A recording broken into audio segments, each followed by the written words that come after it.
नमस्कार, वंदे मातरम। मैं हूं श्यामगिरी। आप देख रहे हैं हमारे चैनल मुद्दा भारत का। मुद्दा भारत का यानी मुद्दा है देश की राजनीति का। देश की राजनीति की बात करूं तो पिछले दिनों जो जिस तरह से चुनाव संपन्न हुए, उसके रिजल्ट आए, उसके देखते हुए दो सवाल पैदा होती है। भाजपा की माने तो भाजपा एक तरफ जो है जितना ओवर कॉन्फिडेंस में थी, उससे जो है कहीं ज़्यादा महाराष्ट्र में उसका रिजल्ट मिला। लेकिन झारखंड में उसका उल्टा, झारखंड में बीजेपी सरकार अपनी नहीं बना पाई, वहाँ पर उनको निराशा हाथ लगी। 2014 में जब मोदी लहर आई, लोकसभा में जो है लगातार हैट्रिक बनाई। 2014 में जो है बहुमत से सरकार बीजेपी पहली बार मोदी जी के नेतृत्व में स्थापित हुई।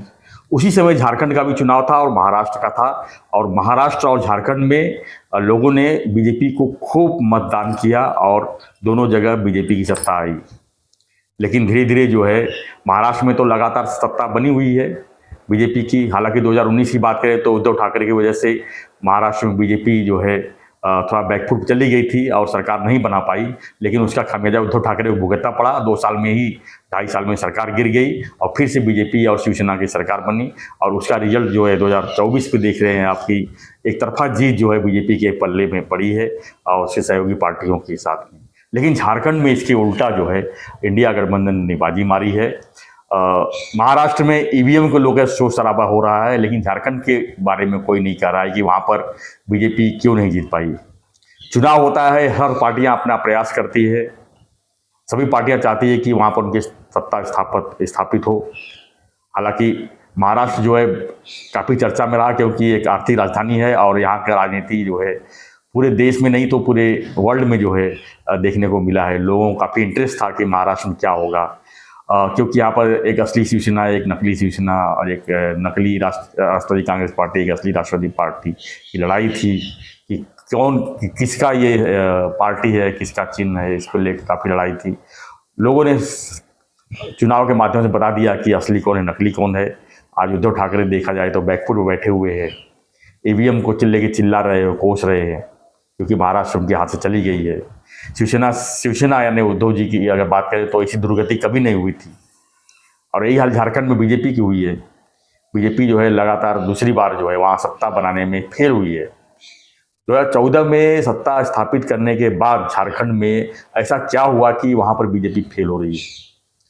अमित शाह ने काफ़ी सभाएं ली, वहाँ पर उन्होंने साफ साफ कहा कि यहाँ पर जो बांग्लादेशी आकर रह रहे हैं, यहाँ के आदिवासियों के साथ शादी कर रहे हैं, आदिवासियों के साथ घर बसा रहे हैं, उनको हम यहाँ से बाहर खदेड़ेंगे। क्योंकि बाहरी लोगों का जो कब्जा होता जा रहा है, जिस तरह पश्चिम बंगाल में देखा जा रहा है, एक तरफा ममता बनर्जी जीत की आती है, वही हाल झारखंड में होता नजर दिख रहा है।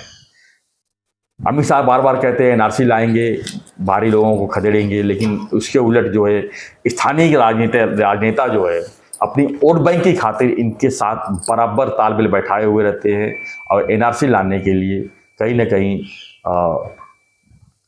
कामयाब नहीं होने दे रहे। तो क्या है झारखंड के बारे में थोड़ी सी जानकारी हमारे साथ में रेखा गोस्वामी जी, इन्होंने काफ़ी स्टडी किया है झारखंड के ऊपर, आज हमारे साथ में रूबरू हो रही हैं और इनसे ये जानेंगे कि झारखंड में क्या कारण रहा कि बीजेपी पीछे रह गई। स्वागत है आपका चैनल पे। आपने देखा कि झारखंड का चुनाव और महाराष्ट्र चुनाव दोनों साथ में हुआ। ये पिछले 3 बार से ऐसा हो रहा है, 2014, 2019, 2024, तीनों बार जो है साथ में चुनाव हुआ। 2014 के अगर छोड़े तो 2019 में महाराष्ट्र में जिस तरह से कामयाबी बीजेपी ने हासिल की, 2024 में कामयाबी हासिल की, लेकिन झारखंड पीछे रह गया। ऐसा क्यों लगातार जो है बीजेपी वहां पर बैकफुट पे है? देखिए, कोई भी चुनाव जीतने के लिए 3 चीज मुख्य रूप से कारगर होती है। एक नैरेटिव, एक नेतृत्व, एक एंटी इनकम्बेंसी। ये तीनों चीजों की जरूरत होती है किसी भी चुनाव को हारने और जीतने में। जी। एंटी इनकम्बेंसी थी, नैरेटिव भी था, पर नेतृत्व सही नहीं था झारखंड में। झारखंड में इसके पहले जो है 2014 में बीजेपी की सरकार बनी थी, रघुवर दास वहाँ के मुख्यमंत्री बने थे। लेकिन 2019 आते आते वहाँ की जनता जो है उनसे एकदम ऊब चुकी थी। वो कोई नया चेहरा चाहती थी और साथ में उस समय वहाँ के समझिए कि सबसे ज़्यादा बोल वाला वहाँ सुदेश महतो का था। अच्छा।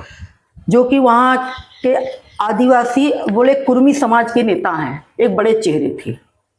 उस समय बीजेपी को चाहिए था कि उनके साथ हाथ मिलाकर 2019 में, हम ये तो नहीं बोल सकते कि सरकार बन जाती बीजेपी की या नहीं बन जाती, लेकिन इतना तो होता कि सरकार बनाने के करीब पहुंच जाती। लेकिन बीजेपी ने वो चीज नहीं किया, जिसका खामियाजा उनको भोगना पड़ा कि 2019 का चुनाव वो हार गए। फिर आइए आप 2024 में।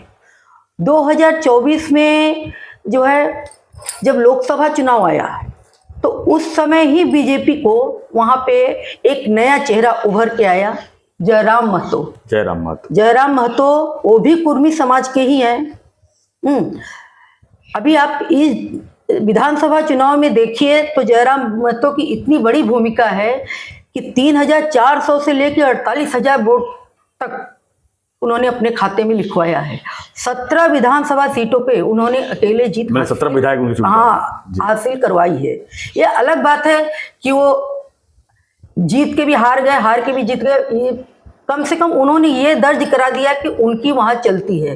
तो ये 2024 में देख वहाँ पे सह प्रभारी हेमंत बिस्वा शर्मा को बनाया गया था झारखंड में, और प्रभारी जो है शिवराज सिंह चौहान, जो कि दोनों ही झारखंड से नहीं थे, बाहरी थे।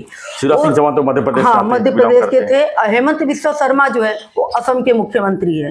ये दोनों को जिम्मेदारी सौंपी गई थी। ये दोनों काम भी कर रहे थे। ये भी नैरेटिव भी सेट था, एंटी इनकम्बेंसी भी थी, लेकिन नेतृत्व बराबर नहीं था। यानी जो गठबंधन करना चाहिए था वो नहीं कर पाए। जयराम महतो बीजेपी के संपर्क में भी थे 2024 में, जबकि 2024 की लोकसभा चुनाव में जयराम महतो अपना जो धाक है वो दिखा चुके थे। बीजेपी 2-3 लोकसभा से उन्होंने इशारा कर दिया था कि हमारे बगैर यहाँ पर किसी की चाल नहीं चलेगी। और रह गया सुदेश महतो, जैसे चढ़ता सूरज उतरता सूरज, ढलता सूरज चढ़ता सूरज बोलते हैं ना, तो सुदेश महतो ढलते सूरज हो गए हैं और जयराम महतो इस समय चढ़ते सूरज, उगता सूरज है। तो हमेशा इंसान को कभी भी, खास करके राजनीति में, इंसान को दिल से नहीं दिमाग से सोचना चाहिए।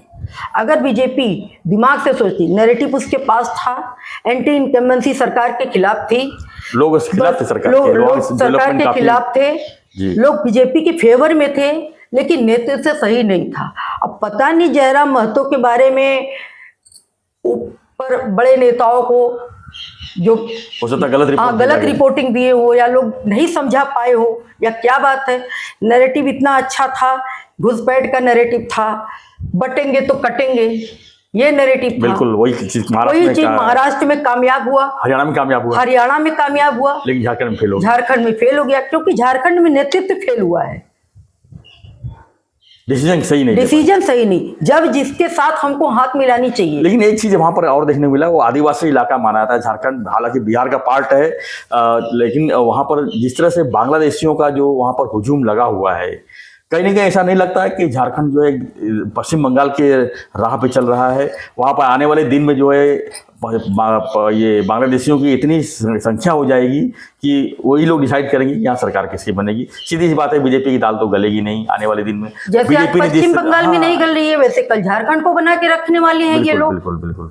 और कम से कम एक चीज तो अच्छा हुआ, इस बार ईवीएम का कांग्रेस रोना नहीं रो रही है झारखंड में जीतने के बाद। तो कांग्रेस का ये वही तो हर बार रोना रोती, कम से कम ये चीज बची। जहाँ हारती वहां रोती है, महाराष्ट्र में रो रही है इस समय। हेमंत सोरेन को मानना पड़ेगा कि इतना परेशानियों से जेल गए, उनके ऊपर इतना बड़ा इल्जाम लगा भ्रष्टाचारी का, इसके बावजूद भी कहते हैं झारखंड में टाइगर की मात्रा ज्यादा है, तो वो भी दिखा दिए कि हाँ झारखंड के वो एक टाइगर है। लेकिन सब कुछ डिपेंड करता था जयराम महतो के ऊपर। ये जयराम महतो बीच के जो बोलते हैं ना ध्रुव केंद्र बन के साबित हुए। अगर जयराम महतो से बीजेपी ने, क्या लगता है कि आने वाले दिन में बीजेपी को इससे सबक लेते हुए एक रास्ता लेना ही पड़ेगा? इस पे बीजेपी को आपस में चिंतन और मंथन करने की जरूरत है आगे। अभी तो चलिए, अभी लोकसभा में 5 साल कुछ नहीं, कुछ नहीं कर सकते। लोकसभा में इनको हिंट मिल चुका था, लेकिन फिर भी ये उस चीज को ताड़ नहीं पाए। अगर उसी समय ये समझ जाते तो आज झारखंड में भी भाजपा की एनडीए की सरकार होती। बिल्कुल बिल्कुल सरकार होती। तो फ्रेंड्स, आपको क्या लगता है कि अभी आने वाले दिन में बिहार में भी चुनाव है, वहाँ पर भी काफ़ी चीज़ें मायने रखती है। हालांकि नीतीश कुमार वहाँ पर एक बीजेपी के लिए धार बने हुए हैं, लेकिन नीतीश कुमार तो अभी केंद्र में उन्होंने है। कोशिश किया, उन्होंने चंपई सोरेन को अपने पार्टी में लिया, उन्होंने सीता सोरेन को अपने पार्टी में लिया, लेकिन ये समझ में आ गया कि ये सब पुराने टाइगर हैं, इनसे होने वाला कुछ नहीं है। अभी उभरते हुए जो टाइगर हैं उनको नहीं लिया, जयराम महतो को उन्होंने दिखा दिया कि हाँ, मैं जिसके पाले में बैठ गया उसका पल्ला भारी। और ये चीज भाजपा भाप नहीं पाई, जिसका परिणाम आज ये है कि इतनी बुरी तरह से झारखंड का चुनाव बीजेपी हार गई। बिल्कुल हार गई। तो फ्रेंड्स, आपकी क्या प्रतिक्रिया है झारखंड के बारे में, हमें कमेंट बॉक्स में लिखिए। अभी आने वाले दिन में बिहार में चुनाव भी है, उसकी तैयारी करेगी बीजेपी पूरी तरह से, लेकिन कहीं ना कहीं बीजेपी छोटी पार्टियों को अगर कमज़ोर आंकना जो है उनके लिए भारी भी पड़ सकता है, और पड़ भी रहा है। महाराष्ट्र में भी उन्होंने शिवसेना को कमज़ोर साबित किया, लेकिन उन्होंने धोखा मिला वहाँ पर। लेकिन अब हालांकि बीजेपी अभी भी जो है अकेले यहाँ पर स्थिति नहीं संभाल सकती है, शिवसेना को कहीं ना कहीं साथ में तो लेना ही पड़ेगा, ये उन्होंने जता दिया है। क्योंकि जिस तरह से 133 सीट बीजेपी की तो आई, लेकिन 57 सीट शिवसेना ने भी लेकर जो साबित किया है कि हम आपके बराबरी पे हैं। तो आपके शिवसेना के साथ साथ बीजेपी को, संघ को भी साथ में लेके चलना पड़ेगा। चल ही रहे हैं, अभी तो समझ में आ गया है उनको लोकसभा में, जिस तरह लोकसभा में बीजेपी अच्छे से समझ गए कि संघ के बगैर हमारा बोलबाला नहीं है। जी बिल्कुल, संघ के साथ तालमेल बैठाना ही पड़ेगा। और अब ये नहीं कह सकते कि हमको आरएसएस की जरूरत नहीं है, आरएसएस की पूरी जरूरत है। और जब आरएसएस है तो वहाँ बीजेपी है जहाँ वहाँ आरएसएस है। दोनों एक दूसरे के पूरक जब तक नहीं बनेंगे तब तक इस रिजल्ट जो है खराबी आएगा। वो लोकसभा में दिखा दिया, लेकिन विधानसभा में जिस तरह से स्थिति बनी है, जिस तरह से एक पॉजिटिव लहर फिर से बीजेपी की फेवर में दौड़ी हुई है, उसको लेकर कहीं ना कहीं बीजेपी जो है एक बड़े दिशा की तरफ जो है जाने की तैयारी में लगी हुई है। हाँ, लेकिन अब जो है इसमें कोई मतलब कि गलत डिसीजन अगर नहीं लिए आगे तो सफलता तो अपने आप आती रहेगी। आगे भी अब तो लोकसभा चुनाव के लिए 4.5 साल इंतजार करना होगा। अब विधानसभा भी जो है काफ़ी बड़े बड़े जो चुनाव है, उसमें उत्तर प्रदेश है वो 2027 में है, तो बड़े चुनाव में दिल्ली का है और बिहार का है, 2 इम्पोर्टेंट चुनाव है जिसके लिए बीजेपी को बड़ी तैयारी करने की ज़रूरत है। लेकिन इसके लिए छोटी पार्टियों को दरकिनार करना ये ठीक नहीं, ये सौदा ठीक नहीं होता। तो फ्रेंड्स, आपकी क्या प्रतिक्रिया हमें कमेंट बॉक्स में लिखिए और बने रहिए हमारे साथ, देखते रहिए हमारे चैनल मुद्दा भारत का। चैनल को लाइक, शेयर और सब्सक्राइब जरूर करें। धन्यवाद। मैं अंत में कहता हूं कि चैनल को सब्सक्राइब कीजिए, लेकिन हमें पहले कहना चाहिए, हमारे बहुत से फ्रेंड्स हैं जो लिंक के थ्रू जो है वीडियो देख लेते हैं लेकिन सब्सक्राइब नहीं कर पाते हैं। तो मेरा रिक्वेस्ट है कि चैनल सब्सक्राइब करेंगे, आपकी ताकत जो है हमारी ताकत बनेगी, और आप है तो हम हैं। धन्यवाद। जय हिंद।